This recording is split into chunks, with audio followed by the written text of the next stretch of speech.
Kasi kailangan talaga marinig ng Pilipino ito para hindi ninyo kakalimutan kasi baka akala nyo imbento ito.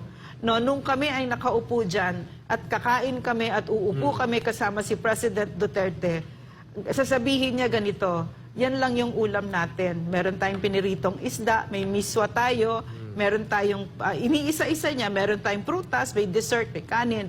Okay naman yan. No? Kasi hindi natin pera yan. Pera ng taong bayan. Pwede nga sabay-sabay na kami, pera ng taong bayan yan. Every day that we ate with him like that, it was really like that. He really lived it. It was so quiet.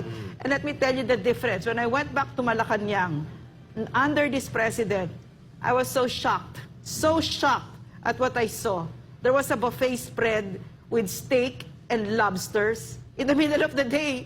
And I heard that this is an everyday thing. People's money. So this is what we mean, no? Kailangan hindi tayo papayag sa ganito. Kailangan meron tayong isang gobyerno na nahihiya sa taong bayan. Na maliwanag sa kanila. Katulad ng sinabi ni Eric, hindi ninyo pera yan, Martin Romualdez, pera ng taong bayan yan.